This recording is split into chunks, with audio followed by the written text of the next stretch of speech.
ورحمة الله وبركاته.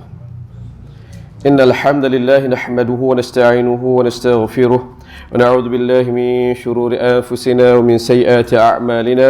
من يهده الله فلا مضل له ومن يضلله فلا هادي له. أشهد أن لا إله إلا الله وأشهد أن محمدا عبده ورسوله. اللهم صل وسلم على سيدنا وحبيبنا وشفيعنا ومولانا محمد وعلى آله وأزواجه وذرياته وأصحابه ومن تبعهم بإحسان إلى يوم الدين. اللهم علمنا ما ينفعنا وانفعنا بما علمتنا وزدنا علما. Alhamdulillah, syukur pada Allah Subhanahu wa taala atas segala nikmat yang Allah kurniakan pada kita, nikmat pertemuan, nikmat kelunakan hati, kelapangan masa kita berada di rumah Allah Taala ini di surau, dan kita berada pula dalam majlis ilmu. Mudah-mudahan Allah redha kita, Allah berkati hidup kita insya-Allah. Kita teruskan pengajian kita, pengajian sirah, juga pengajian hadis dengan sorotan khusus berkenaan dengan kekeluargaan ataupun rumah tangga Nabi sallallahu alaihi wasallam. Kita guna buku Asam Garam Rumah Tangga Nabi sallallahu alaihi wasallam. Dalam buku ini terhimpunnya sebahagian hadis yang merakamkan babak-babak realiti kehidupan Nabi. Dan ini membuatkan kita sedar, tuan-tuan, barangkali tuan-tuan cuba buat kira-kira berapa banyak hadis yang kita pelajari setakat ini yang pertama kali kita baru tahu. Saya tak tahu tuan-tuan mungkin mengaji banyak. Setakat ni kita akan masuk ke 36, makna kata 35. Lebih kurang lah 35 kisah sebelum ni saya dah tahu semua dah, Ustaz. Insya-Allah hebat lah tuan-tuan. Saya boleh kata lebih separuh daripada hadis-hadis yang kita telah baca sebelum ni, lebih separuh saya baru tahu apabila buat kajian ini. Baru tahu, baru perasan. Dan sudah tentu di luar sana banyak lagi hadis Nabi yang kita tidak tahu lagi. Kalau ulama dulu, kalau ulama hadis, kalau dengar hadis dia kata aku tak tahu ada hadis ni, ada something wrong lah, hadis tu boleh jadi lemah atau palsu. Kita kalau kata aku tak pernah dengar hadis ni, maknanya kita tak, memang tak tahulah hadis tu betul-betul ada. Allah a'lam, tuan-tuan. Mari kita teruskan pengajian kita. Siapa yang ada buku, muka surat 110 muka surat 110. Kita mula masuk bab 2, susah senang. Bab 2, susah senang Nabi dengan isteri. Menarik kisah yang tuan-tuan rahmati Allah. Ada pengajaran dan juga ada kita boleh kata take away, ilmu amalan yang kita boleh bawa balik insya-Allah. An Anas bin Malik radhiyallahu anhu qala. Hadis ini riwayat Anas bin Malik. Kita berulang kali sebut tentang beliau, siapa beliau, bagaimana beliau menjadi orang yang dikenali sehebat ini. Semua ada kaitan dengan sejarahnya, ada kaitan dengan ibu dia Ummu Sulaim. Ini antara pengalaman saya kata agak khusus beliau dengan Nabi sallallahu alaihi wasallam. Qal kunna ma'an Nabi sallallahu alaihi wasallam maqfalahu min usfan. Dia kata kami pernah bersama Nabi sallallahu alaihi wasallam dalam perjalanan pulang dari Usfan. Usfan nama tempat. Sehingga hari ini ada lagi nama tempat nama Usfan. Dan ini antara tempat yang saya tak sampai. Saya sebut tuan-tuan lah. Bulan 10 lepas saya ke sana selama sebulan untuk nak menjejak tempat-tempat bersejarah selagi ada di situ. Dan Usfan antara tempat yang saya tak sampai sebab dia duduk dalam kategori ataupun dalam kelompok tempat lokasi antara Mekah Madinah. Asal perancangan saya nak bawa kereta, bawa sendiri dari Mekah ke Madinah. Dalam perjalanan itu singgah ke beberapa tempat, antaranya Usfan. Usfan ini kita akan jumpa beberapa kali peristiwa yang akan ada berkaitan dengan Usfan. Yang kelakarnya tuan-tuan, ada saya pernah rujuk satu terjemahan masa buat buku ni lah. Dia terjemah Isfahan dalam perjalanan Nabi dari Isfahan. Isfahan jauh tuan-tuan. Isfahan tu pada hari ni dia di Iran. Isfahan. Nama dulu ada entah tak tahu lagi. Ini Usfan. Usfan, ada telaga Usfan. Dia apabila sebut satu tempat itu nama sekian-sekian, dan kita akan tengok peristiwa berulang akan berlaku di tempat itu, dia sebenarnya zaman dahulu di situ merupakan tempat perhentian atau tempat yang popular dalam perjalanan, orang kata kafilah, daripada satu tempat ke satu tempat. Dia ada tempat perhentian. Itu ni antara Usfan, dan biasa tempat perhentian itu akan ada telaga. Kat situlah orang berhenti, refill air, bagi minum air kepada unta. Ini Usfan, tuan-tuan. Baik. Ini dalam perjalanan Nabi dari Usfan. Saya tak ingat lah. Saya tanda tak? Kenapa Nabi, ada apa Nabi dari Usfan ni? Minta maaf tuan-tuan, saya tak buat catatan kat sini. Nabi dari Usfan tu Nabi buat apa? Kita teruskan tuan-tuan. Wa Rasulullah sallallahu alaihi wasallam ala rahilatihi wa qad ardafa Safiyah bint Huyai.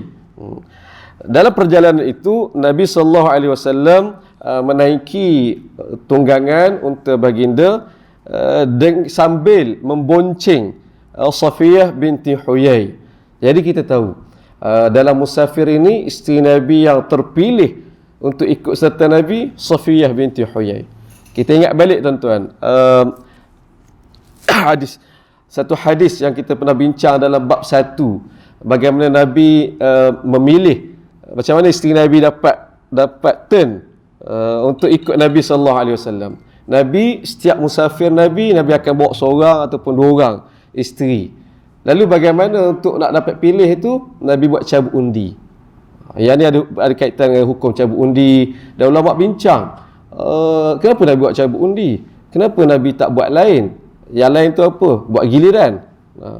Tak, kita buat giliran ni, nanti musafir next, siapa dah ikut giliran? Musafir next siapa? Nabi tak buat begitu. Sekali fikir, yang tu lebih adil, kan? Tapi kalau fikir 2 ke 3 kali, boleh jadi tak adil juga. Tak puas, tak lepas. Yang Nabi buat ialah cabut undi. Masing-masing cabut, tengok mana serah atas diri masing-masing, siapa yang terpilih. Boleh jadi isteri yang sama dapat pergi kerap. Boleh jadi yang isteri lain tak dapat pergi, lebih kurang banding orang lain. Tapi itu adalah tindakan yang terbaik yang Nabi buat, tuan-tuan rahmati Allah. Supaya tidak ada yang tak puas hati. Dah kau cabut sendiri. Satu. Dan yang kedua, apabila dibuat giliran, juga tidak dapat orang kata memenuhi kepuasan hati, sebab tak tahu berapa lama Nabi pergi, dan tak tahu tempat mana Nabi pergi. Saya ingat saya ada kongsi dengan tuan-tuan, ada jemaah duk mengadu kat saya, marah suami dia bawa dia pergi melancong ke Turki. Dia marah sebab apa? Sebab suami dia bawa madu dia, isteri yang kedua melancong ke London. Itu tak puas hati. Turki, London, lain martabat. Tetap tak puas hati. Kalau buat giliran nanti, abang saya kena giliran pergi, abang pergi holiday. Holiday lah, keluar sekejap 3 hari. Yang isteri abang dapat pergi 7 hari, dapat pula pergi tempat cantik. Tak settle, tuan-tuan. Jadi Nabi buat cabut undi. Itu yang terbaik, tuan-tuan. Jadi kita tahu musafir ini yang Nabi bawa dapat terpilih ialah Sayyidatina Safiyah. Dan kita kenal siapa Sayyidatina Safiyah, satu-satunya isteri Nabi yang bukan orang Arab, kan? Dia orang Yahudi, bukan sebarangan orang Yahudi, anak kepada kepala pengak, orang paling jahat, ketua Yahudi paling jahat. Dan menarik, tuan-tuan, tak tahu viral ke tidak dalam grup tuan-tuan, ada satu video TikTok dari Indonesia yang sebut, ada yang seorang Pak Kiai dia cerita, dia kata Nabi nikah dengan, disebut berapa orang, Safiyah Yahudi, Juwairiyah Yahudi, Maryah Nasrani, dan dia kata mak Nabi dulu juga ada Nasrani. Dia kata apa masalah, dia kata tak tahu apa background apa video itu. Dia ambil setakat itu sajalah. Yang ni ada viral dalam grup saya di tempat saya lah, grup kita lah, grup sunnah kita, viral sana minta penjelasan. Saya kata awal-awal ni auta lah. Sebab salah, fakta tu salah, tuan-tuan. Betul, Safiyah asalnya sebelum masuk Islam dia Yahudi, tapi dia kahwin dengan Nabi dalam keadaan dia Islam. Ni sebagaimana Kalau sampai masa nanti tuan-tuan kita baca buku yang kedua, saya kumpulkan hadis-hadis perkahwinan setiap orang isteri Nabi. Safiyah secara khusus, bahkan dia sebelum pada nak nikah dengan Nabi, dia nak masuk Islam dah. Masa tu di Madinah lagi. Dia nak masuk Islam, dia seronok tengok pergaulan orang Islam, dia dengar Nabi SAW, dia dah terdetik nak masuk Islam. Dia beritahu pada suami dia kena penampar tuan. Beritahu ayah dia kena marah juga tuan. Masa tu sehinggalah dia, keluarga dia, kaum dia terusir dari Madinah, pergi pula ke Khaybar kan. Dan berlaku perang Khaybar, dibawa balik jadi hamba, kemudian Nabi pilih menjadi ini. Dan Nabi tak ada apa, tawar terus nak masuk Islam. Dia bercerita, aku memang nak masuk Islam lama dah. Yang dia bercerita yang tu. Itu Safiyah. Adapun Juwairiyah, dia kata, Pak Kiai tu kata dia Yahudi. Nabi nikah dia masa tu dia orang Yahudi. Tak. Juwairiyah bukan orang Yahudi pun. Dia orang Arab. Arab Bani Mustaliq. Nabi pergi serang kampung dia. Tuan-tuan, serang kampung. Ini kadang kita baca sirah, kadang penceritaan itu kurang cermat. Kenapa Nabi pergi serang? Kan? Kadang tak ada cerita. Nabi ke Khaybar. Kenapa Nabi perang Khaybar? Rupanya dia ada hadis, ada riwayat yang lebih mendasari. Nabi dapat risikan. Bani Mustaliq, Nabi pergi dulu tu sebab dapat risikan bahawa Bani Mustaliq sedang kumpul bina kekuatan untuk nak serang Madinah. Sebab itu Nabi pergi dulu. Dalam keadaan mereka tidak bersedia. Kita akan tengok sangat konsisten. Yang Nabi pergi ke tempat luar itu dasarkan risikan. Dan orang kata teknologi ataupun kemajuan risikan intel Nabi sangat-sangat kita kata hebat pada ketika itu. Nabi dapat tahu bagaimana Nabi dapat contoh perang Mu'tah, perang Tabuk. Itu semua kaedah yang sama tuan-tuan. Nabi dapat berita, dapat risikan tentera Rom nak datang serang. Pergi dulu lah. Itu kaedah Nabi. Itu dirumuskan oleh pengkaji. Kemudian bagaimana disifatkan dari hari ini ada rumusan. Orang kata pertahanan yang terbaik ialah serangan. The best defense is offense. Yang itu Nabi buat tuan-tuan. Sama, Bani Mustaliq pun begitu. Begitu juga Khaybar. Nabi dapat berita bahawa Yahudi yang mereka ni diusir dari Madinah berkumpul untuk nak serang, kumpul tu untuk nak datang serang Madinah. Nabi pergi dulu. Itu cerita tuan-tuan. Baik. Safiyah, panjang cerita dia. Safiyah, dia masuk Islam. Juwairiyah, dia bukannya Yahudi, dia asalnya memang musyrik, orang Arab. Kemudian masuk Islam, dan keislaman dia tu menyebabkan seluruh kaum dia juga Islam. Siapa lagi? Dia kata Maria Al-Qibtiyah. Yang ni ada sikit orang kata nak cari maklumat. Alhamdulillah saya jumpa tuan-tuan. Maria, adakah Maria nikah Nabi menggauli Maria, dapat anak dalam keadaan Maria itu Nasrani? Memang dia asal Nasrani? Tidak tuan-tuan. Dia beriman. Ada riwayat saya jumpa Ibnu Sa'ad dan lain-lain, sebelum sampai Madinah dia dibawa dari Mesir, kan, dia hadiah. Dia, adik dia Sirin dan beberapa orang lagi bersama dengan baral yang semua ni barang-barang hadiah Muqawqis kepada Nabi sallallahu alaihi wasallam. Dalam perjalanan balik ke atau dibawa pulang ke Madinah, dia masuk Islam. Islam di tangan sahabat Nabi yang bawa itu, Hatib bin Abi Balta'ah. Jadi maklumat tu ada tuan-tuan. Tapi mari Pak Kiai ni entah dia nak sebut apa tak tahu. Nak sebut cerita perkahwinan campur, tak. Fakta tak betul tuan-tuan. Baik, ini Safiyah. Nabi musafir itu bawa naik tunggangan dengan menggendong Safiyah. Ardafa Safiyata bint Huyai.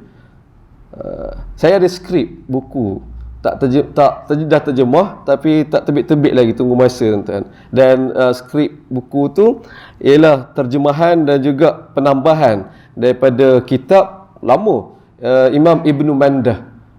Dia ada kitab nama dia Ma'rifatu Usami Ardafin Nabi sallallahu alaihi wasallam, iaitu himpunan mengenali sahabat-sahabat yang pernah dibonceng oleh Nabi sallallahu alaihi wasallam. Nak kata teliti, para ulama dulu dikaji tentang Nabi ni, bab sirah besar ni dah settle lah tuan. Bab kecil-kecil Ada lagi tuan-tuan, himpunan ni sikit je tentang sahabat-sahabat Nabi yang pernah Nabi masuk dalam kubur dia.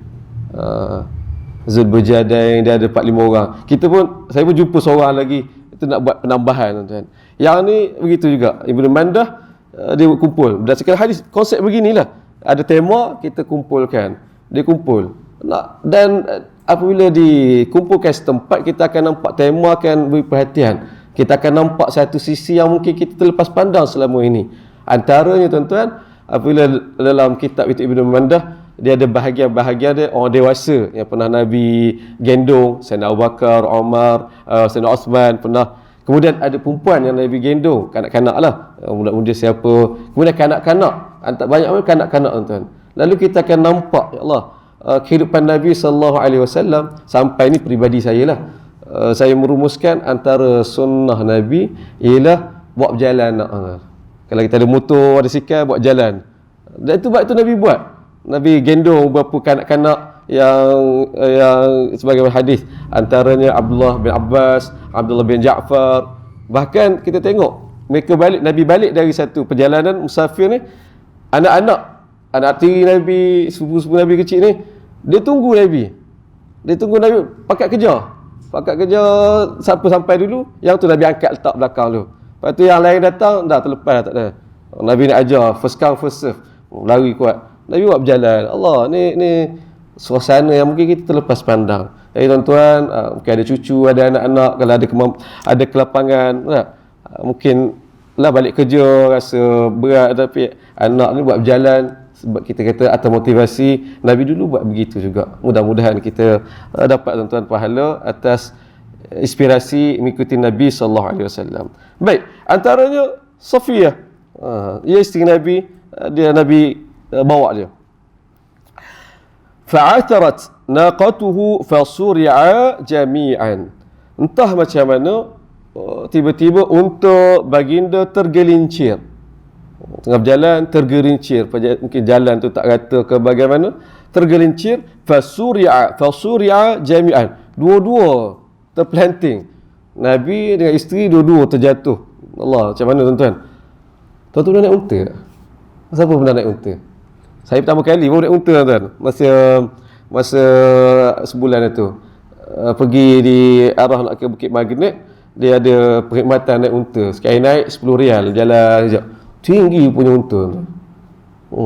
Kita duduk rasa, iyalah kita tahu tinggi, tapi kita pergi dekat, kita naik tu kita rasa tinggi. Sebab nak naik tu unta tu kena duduk dulu. Kita pun naik atas tu. Lepas tu kena mengangkang tuan. Kram saya. Kita dah berjalan kram. Kita naik. Lepas tu dia naik kaki. Tinggi ke? Tinggi. Bahkan sebab tu ada orang sebahagian apabila jatuh unta patah tulang. Sebab tinggi. Kata ni daripada paras tanah tu mungkin dalam 2 ke 3 meter. Tinggi. Sebab nak turun pun turun. Unta tu turun dulu. Kat situ baru faham cara turun solat kan. Unta turun kaki mana dulu. InsyaAllah menarik. Jadi dengan kita melalui pengalaman sendiri, kita mungkin boleh banyak Allah. Untuk tergelincir Nabi terjatuh boleh tahan tuan. Nabi isteri jatuh, Allah Akbar. Dan ini berlaku pada Nabi sallallahu alaihi wasallam. Baik. Faqatahama Abu Talha faqal ya Rasulullah ja'alani Allahu fida'ak. Lalu Abu Talha pun iqtahama, bergegas. Tengok Nabi jatuh keadaan yang ni, Nabi dan isteri, dia pun cepat-cepat nak pergi bantu Nabi sallallahu alaihi wasallam sambil berkata, ja'alani Allahu fida'ak. Biarlah Allah menjadikan aku sebagai tebusanmu. Ini bahasa ekspresi. Pada hari ini ada nasyid kan, yang Mahir Zain untuk nyanyi, bi ummi wa abi fadaituka bi sayyidi kan. Orang tanya, Ustaz, apa maksud dia ni? Dengan ibu dan ayahku, aku rela jadikan mereka berdua sebagai tebusanmu kan. Ini ekspresi, bahasa ekspresi orang Arab nak tunjukkan kesungguhan. Dan kita akan jumpa beberapa hadis mereka sebut kat Nabi begitu, fidaka abi wa ummi, wahai Rasulullah, tebusanmu mak ayah aku sendiri. Bahasa kita, budaya kita tak sampai, tapi kita ambil tahu tentang budaya Arab pada ketika itu, kita akan boleh rasa orang yang mengucap betul mengucapkan hal ini begitu orang kata begitu nak berkorbannya. Fidaka abi wa ummi, tebusanmu menjadi tebusanmu mak dan ayahku. Orang Arab zaman itu kena tawan, kena culik kan, itu biasa. Memang zaman itu masih ada lagi. Quraisy, hatta Nabi pergi kena Quraisy, hatta Quraisy satu negara, satu bangsa yang paling selamat. Quraisy ni bangsa paling selamat. Sebab itu Allah sebut dalam Al-Quran, li'ila fi Quraisy.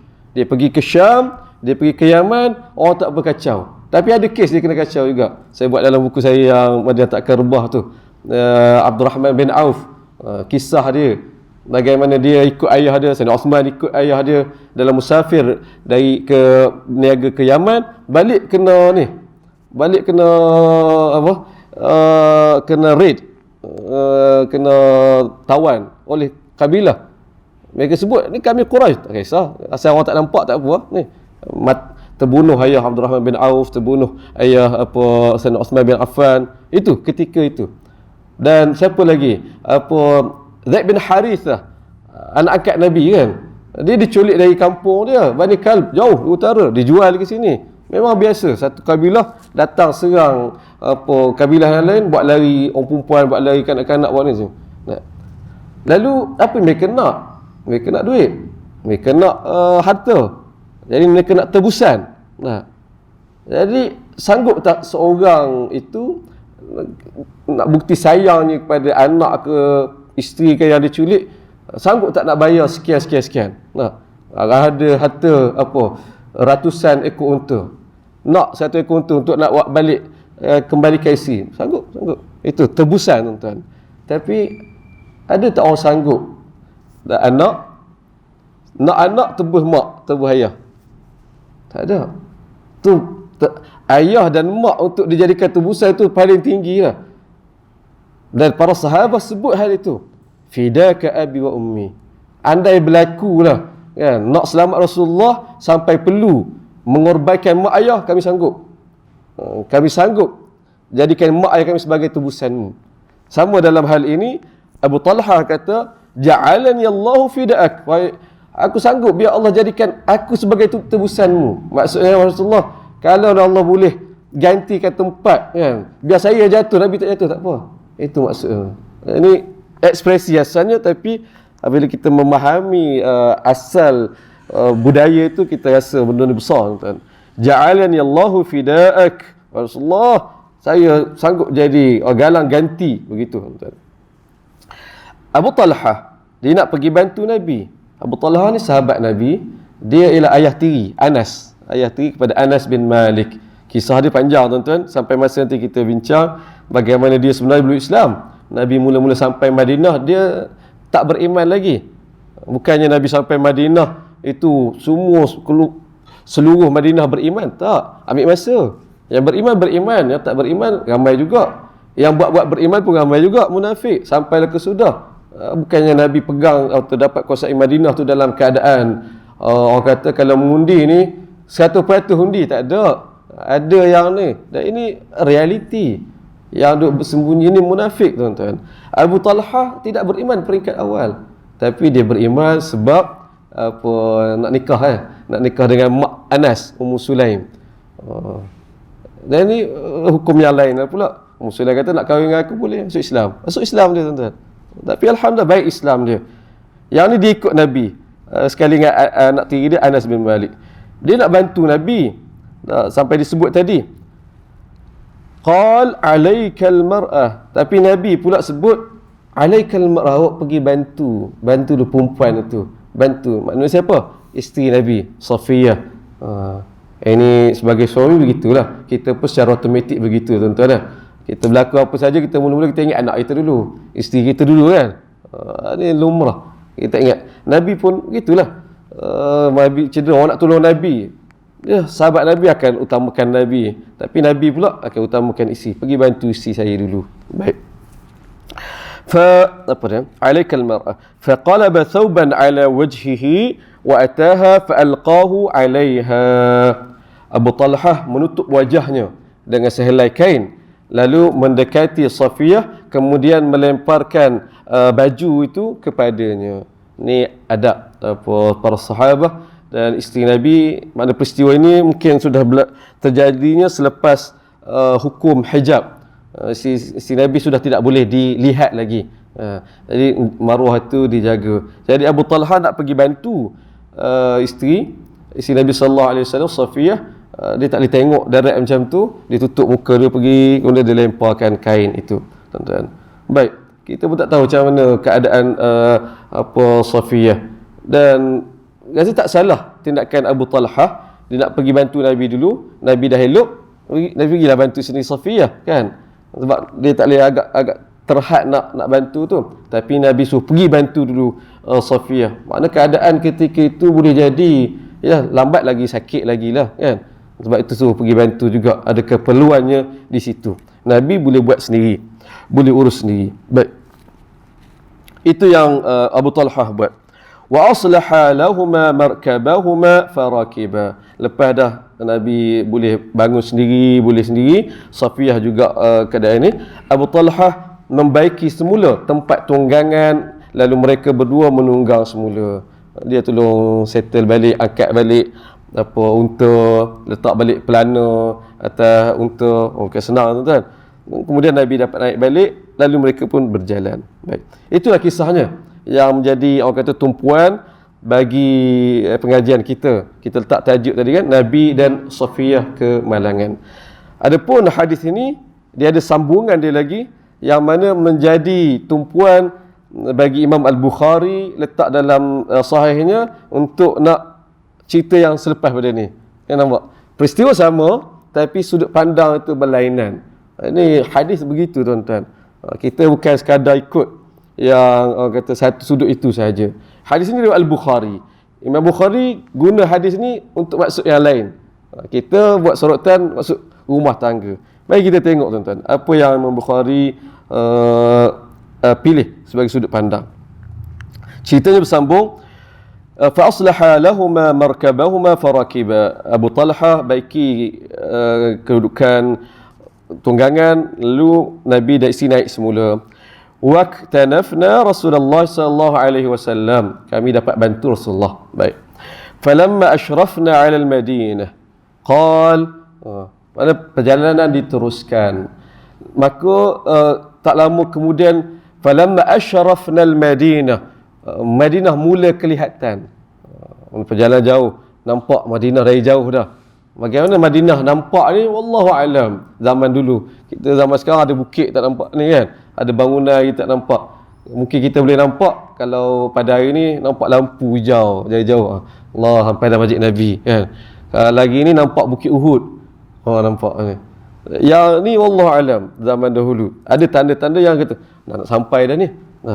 Falamma ashrafna al-Madinah qal, Nabi pun mula menyebut aibun taibun abidun li rabbina hamidun. Baik, maksudnya aibun, kami kembali, taibun sebagai hamba bertaubat, abidun sebagai hamba yang beribadah, li rabbina hamidun kepada Tuhan kami juga kami memuji, kami orang yang memuji. Kata Anas, falam yazal yaqulu dhalik hatta dakhala al-Madinah. Nabi ulang sebut perkataan itu, aibun taibun abidun hamidun li rabbina hamidun. Tak henti-henti Nabi sebut sampailah masuk ke kota Madinah. Hadis Al-Bukhari, Imam Bukhari letak dalam kitab jihad dalam bab zikir ataupun doa yang diucapkan saat kembali dari perang. Hadis ini juga untuk maksud umum, zikir saat pulang dari ke rumah. Saya dah tuan-tuan, tanya kalau tuan-tuan saya hanya beramal dengan hadis ni, dengan zikir ni, lepas baca hadis ni, lepas jumpa hadis ni, tak perasan tu. Tak perasan sebelum ni. Kita tahu doa musafir kan? Kita tahu doa naik kenderaan, tapi jarang saya lah terlepas pandang doa balik rumah. Walhal penting tuan-tuan. Saya sebut kebetulan masa saya jadi editor majalah Solusi dulu, ada satu edisi bulan ke berapa Ustaz Fahrul pilih tajuk tu, tajuk solusi tu memandu dari hati. Kita pun buat kajian, itu cara kami lah buat kajian bacaan nak kait macam mana kan. Saya pun ada jumpa satu finding, satu research ni di London. Exact fakta tu saya tak ingat dah. Tapi itu di London, kajian Majlis Pembandaran di situ, dia kaji tentang kemalangan. Kaji tentang kemalangan yang berlaku kawasan bawah dia punya selian. Dia kaji, dia buat temu ramah dengan orang yang terlibat dengan kemalangan. Adalah sampel dia berapa ratus dia buat research, dia buat kajian tu. Lalu dia tanya beberapa soalan. Antara soalan dia tanya, okey, awak aksiden, masa aksiden ni dari mana nak ke mana? Itu soalan lazim. Dari ke mana nak ke mana? Maka kawan disebut dari sini nak ke sini, dari sini nak ke sini. Habis sampel ni orang putih macam tu, dia orang buat kajian, nampak macam lekeh, tapi dia boleh orang kata apa, hasil tu dia akan boleh rumus menjadikan polisi. Dia berapa ratus sampel itu, dia pun dapat data semua tu, baru nampak pattern. Rumusan dia disebut majority, ada peratus disebut, saya tak ingat berapa persen tu. Umum dia kata kebanyakan kemalangan tempat dia lah, berlaku dalam beberapa kilometer. Berapa kilometer pun disebut secara exact, saya tak ingat. Ada dalam majalah Susi, tuan-tuan boleh tengok balik. Dalam berapa kilometer dari tempat nak sampai. Ajaib kan? Dia kata kebanyakan kemalangan yang dia temu ramah orang ni berlaku dalam beberapa kilometer dari tempat nak sampai. Kenapa macam tu? Dia kaji, tuan dari mana? Ke sini. Nak ke mana? Sana tu siapa? Rumah. Tengok, lepas tu nampak pattern. Mungkin kita kata 5-10 kilometer daripada nak sampai. Dia orang pun kaji, kenapa pattern nampak kebanyakan begitu ni? Rupanya tengok ni, dikaji ni dari sudut psikologi. Rupanya manusia apabila dia nak sampai ke satu tempat yang dia dah tuju, dia masa tu dia makin tak ingat, makin tak waspada. Itu finding dia orang. Dan agama kadang gitulah, sunnah dari Islam ni Allah bagi solution dulu. Masalah tu selesai tanpa kita terfikir masalah tu. Iaitu melalui zikir Nabi sallallahu alaihi wasallam. Makin kita nak sampai, makin kita ingat Allah Ta'ala, kan? Kita makin berzikir. Yang ni penting. Dan saya baca yang tu, ya Allah, kata betul lah. Kita ingat pengalaman kita travel ni, saya nak balik rumah. Dia makin nak sampai rumah tu mengantuk lah. Kan? Kita dah letih nak sampai dah ni. Tadi tu duduk mata jadi lali. Dan kita kena ingat sunnah Nabi yang ni. Nampak nak sampai kita tempat kita payah jaras. Contoh daripada highway. 5 km lagi nak exit ni. Masa tu kita boleh bayang nak sampai dekat ni. Kita pun mula dengan zikir ini. Aibun taibun abidun rabbina hamidun. Ulah sampailah. Mana kita dah bersyukur awal. Nah, kan bersyukur awal nak sampai dah ni. Bukannya sampai rumah baru bersyukur. Tuan-tuan rahmat Allah. Ini yang kita boleh pelajari daripada hadis ini. Jelas tuan-tuan. Kita berhenti untuk hari ini, kita ambil sampai sini. Kita sambung pada hadis yang berikutnya. Sebelum pada itu, kalau ada soalan, izinkan saya minum air sekejap.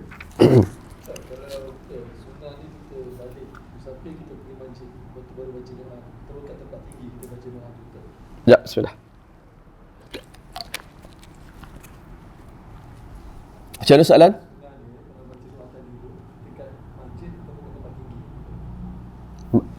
Tadi aibun taibun abidun rabbina hamidun. Okey, sunnahnya dekat tempat tinggi kita baca. Bukan. Nabi ya?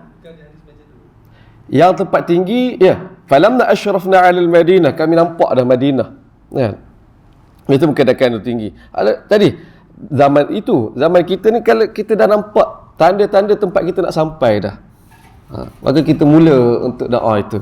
Adapun tempat tinggi, memang keadaan ni kalau dari riwayat lain sebut Nabi naik tempat tinggi baru nampak Madinah. Itu nak kata keadaan ketika itu nampaknya. Tapi tidak semestinya bagi kita begitu. Adapun zikir sunnah Nabi naik tempat tinggi ialah takbir, kan? Apabila sa'adna, kami naik mendaki, kami takbir. Tapi kami nazalna, kami turun, kami bertasbih. Itu yang sunnah juga kita kena ingatkan lah. Kadang ni kita lupa, kita tak ingatkan. Sepanjang masa kaitkan Allah Subhanahu Wa Taala. Mendaki bukit kita bertakbir, turun dari bukit kita bertasbih. Itu yang ni. Ada pun yang ni tuan-tuan, umumnya prinsip dia apabila kita melihat tanda tempat nak sampai dah, kita doa dengan ini. Baik, ada soalan lain? Baru soalan lain. Kalau dari buku hadis kan, kalau Nabi sebelum dia balik rumah dia akan tinggal di tempat dulu, so dia hantar macam mesti dia pergi ke dalam Madinah untuk bagi tahu yang Nabi datang kan. Ya. Macam mana nak praktikkan agama sekarang? Baik, soalan yang sangat menarik. Tuan kita tanya, kalau Nabi dulu sebelum sampai ke rumah, Nabi hantar orang dulu untuk beritahu kan. Prinsip, itu prinsip. Soalan macam mana nak praktik pada hari ini. Itu yang kita tuan-tuan, kita kena hadis ataupun sunnah Nabi ni, kita dalam sama kita memahami secara literal, tapi jangan kita abaikan prinsip di situ. Sama macam siwak, gosok gigi. Nabi tiap kali nak masuk rumah, Nabi siwak dulu depan pintu. Kita pun buat macam sama. Adakah begitu? Prinsip tuan-tuan, kita memahami prinsip. Balik kepada soalan tuan kita tadi, tanya Nabi balik sebelum sampai ke rumah, Nabi hantar dulu orang untuk beritahu yang ni tuan-tuan. Dia ada prinsip dia, dan ini memang ulama jelaskan. Sama juga larangan Nabi, ulama nak mencari illah. Sebab apa Nabi tak bagi pulang waktu malam kan? Orang kita tuan-tuan balik dah sampai ke malam, sudah melanggar sunnah ke ni kan? Sebab apa? Ada illah dia, sebab tak nak kejut, sebab tak nak berlaku orang kata yalah kejutan tadi. Dan ulama uraikan, apabila kita balik mengejut rumah dalam keadaan isteri tak sedia, rumah berterabur, dia akan menyebabkan mudarat yang lebih ni. Allah, isteri aku pun gitu. Sebab ni kehadiran kita, kepulangan kita mesti dimaklumkan. Itu asas dia, itu prinsip dia. Yang ni berlaku tuan-tuan, dalam kadang boleh bergaduh. Ada dua ni. Kita ambil prinsip, kali saya rumuskan kat situ di sini ialah biar kepulangan kita itu dimaklumkan lebih awal. Kalau kita ada isteri kita nak balik dah ni, habis khusus abang nak balik dah ni, jangka sampai petang. Itu macam tu. Sampai waktu bila ke apa tak kisah, bagi saya tak kisah dah. Tadi fungsi itu atau pematlamat tadi ataupun yang menyebab Nabi larang itu dah tidak ada. Mana isteri dah maklum. Sebab itu Nabi hantar dulu tu. Nabi hantar orang pergi untuk nak mana ni, tentera apa rombongan dah pulang, barulah isteri. Dan memang begitu, isteri akan bersiap-siap, bahkan berhias. Itu zaman Nabi untuk nak menyambut. Dia membawa kepada keharuman yang lagi. Itu fungsi tuan. Makluman awal. Jangan pulang mengejut. Tak kira lah, bukan kira malam saja. Siang pun pulang mengejut lagi bahaya kan. Baik, itu dia. Dan ini jadi isu keluarga saya lah ni. Di pihak satu, pihak ni suka surprise, balik surprise. Memang keluarga dia bawa surprise. Kita diajar nak balik nak apa, beritahu dulu kan. Jadi isu tuan, surprise ni rumah kita terabur, rumah kita bersepah lah gini. Dia memang akan boleh bawa gaduh tuan. Dia kena sunnah Nabi tuan. Maklum untuk nak balik nak ke mana kita maklum awal. Pada hari ni sangat mudah lah. Tak perlu nak hantar orang, hantar mesej, telefon, nak sampai dah ni, nak ni. Kalau dah tahu pun rumah bersepah lagi, memang tak macam tak nak, itu memang benda lain lah pula lah. Kita rasa lah, kalau kita lah suami, kita balik rumah kita kemal, rasa isteri kita menanti kita, isteri hormat kita. Tapi kalau dia tahu tapi rumah macam tu juga, tu jadi ni lah apa ni. Allah a'lam. Ada soalan lain? Kalau tidak ada, kita sambung hadis yang berikutnya. Hadis ni lagi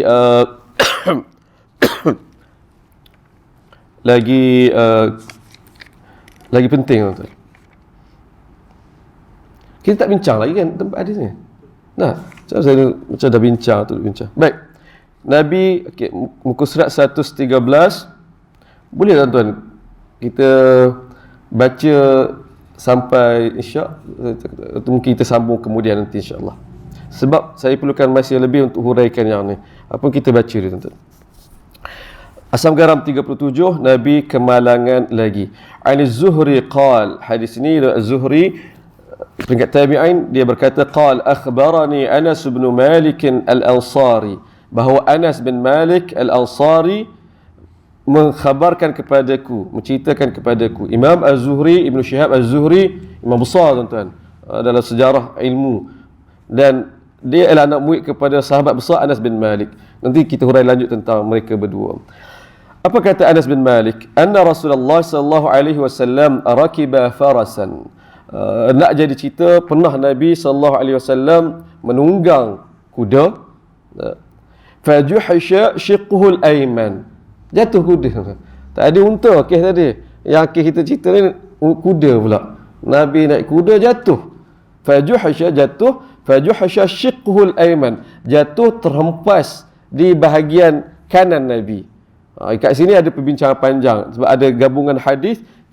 Dia akan tahu jatuh sebelah kanan tu jatuh apa, paha ni, bahu dulu ke paha dulu. Riwayat akan nampak bertentangan. Ada kata Nabi jatuh sakit paha, ada kata sakit ni.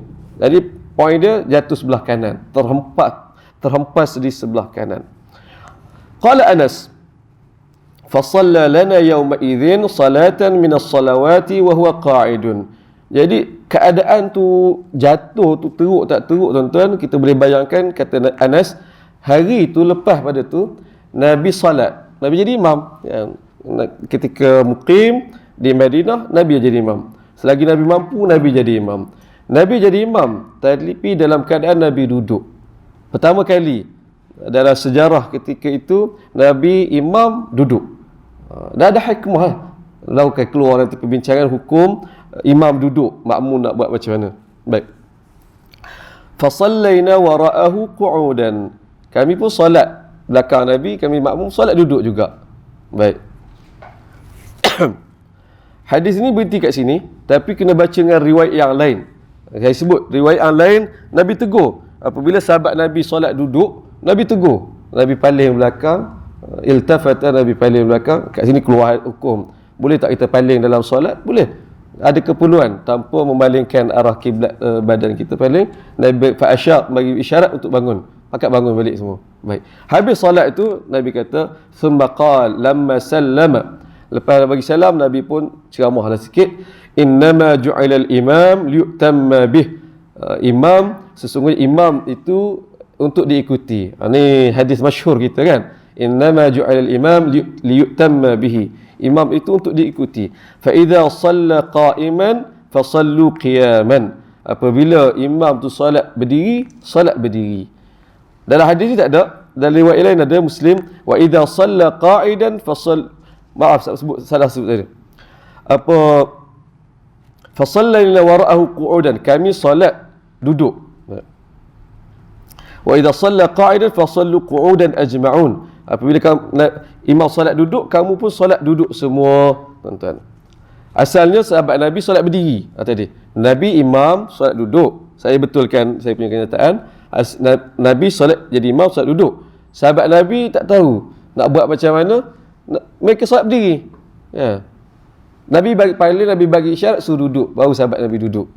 Jadi solat ketika itu imam duduk, Nabi pun duduk. Itu kata Nabi, innama ju'ilal imam yu'tamma bih. Imam itu dijadikan untuk diikuti. Apabila imam solat berdiri, maka solatlah berdiri. Apabila imam solat duduk, maka solatlah duduk.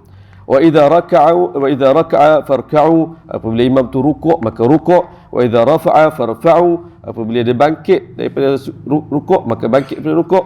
Wa idza sajada fasjudu. Apabila dia sujud, maka sujudlah. Wa idza qala sami'allahu liman hamidah. Tapi apabila imam tu baca sami Allahu liman hamidah, kamu tak ikut sebiji lah. Kamu sebut faqulu rabbana walakal hamd. Tuhan kami, kepadamu jua segala pujian. Hadis ni saya sebut panjang. Bukan panjang, kita kena bincang panjang, kena kupas. Saya tak dapat nak ni, saya kena berhenti setakat ni tuan-tuan. Boleh tuan-tuan dah? Takut balik tak sampai nanti. Hadis riwayat Al-Bukhari, Imam Bukhari letak dalam kitab azan dalam bab wajibnya membaca takbir dan doa pembuka salat. Wallahu alam, saya berhenti setakat ini tuan-tuan. Saya buka kalau ada soalan lagi. InsyaAllah pertemuan akan datang kita akan patah balik baca hadis sekali lagi insya-Allah tuan. Ada soalan? Kalau mendengar hadis ni yang Nabi solat duduk kan, orang lain makmum duduk, kalau orang solat di atas kursi, Solat atas kursi. Ha. jadi duduklah. Kalau imam tu solat atas kursi kan, jadi dia solat duduk, jadi semua makmum tu memang kena ikut solat duduk lah. Oh, realiti sekarang ke? Itulah kena bincang panjang tu. Adakah hadis ini diamalkan? Tuan-tuan, dia kita hadis ni, ya, satu hadis yang sahih, tapi tidak semestinya hukum itu diamalkan. Boleh jadi hukum ni mansuh, kan? Ni fiqh hadis. Boleh jadi hukum hadis ini nanti ada perincian yang lain. Tu yang saya perlu huraian panjang. Apa hukum imam solat duduk, makmum kena solat ni? Bahkan sebelum tu lagi, sah tak imam tu solat duduk? Ada perbincangan. Nabi lah, tapi orang lain. Ini fiqh. Fiqh lebih luas daripada hadis. Fiqh akan kaji keseluruhan hadis, memahami hadis ni. Dia bukan isu hadis sahih, oh terus amal, tak. Dia tidak semudah itu. Hadis ni dhaif, terus solat, tak. Dia kompleks tuan-tuan. Kat sini kita akan nampak para ulama terdahulu, Imam Malik, Imam Syafi'i, Imam Ahmad, mereka bukan sekadar hafal tapi memahami, menguasai, menggabung jalin antara hadis itu. Yang saya kata saya perlukan masa. Kita akan bawa perbincangan mazhab baru kita nampak tuan-tuan. Wallahu a'lam. Saya tak boleh jawab buat sekarang. Boleh tak? Tuan. Ada soalan lain? Luar sikit ke? Saya? Kalau imam kan duduk, lepas tu orang makmum tak sebelah kanan dia bagi isyarat. Abu Bakar punya riwayat kan Ustaz? Ha. Memang ada riwayat kan? Ya. Betul.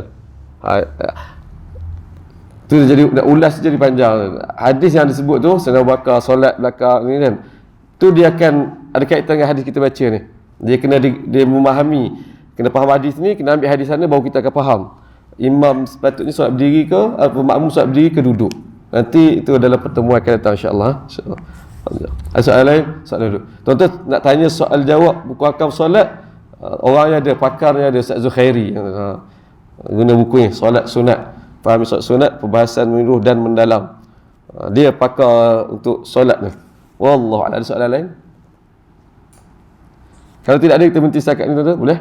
Mudah-mudahan bermanfaat pengajian kita. Mohon ampun dan maaf. Saya elok suara pun tak pun ada dah ni. Alhamdulillah. Kita tangguh kafaratul majlis. Subhanakallahumma wa bihamdika asyhadu an la ilaha illa anta astaghfiruka wa atubu ilaik. Assalamualaikum warahmatullahi wabarakatuh.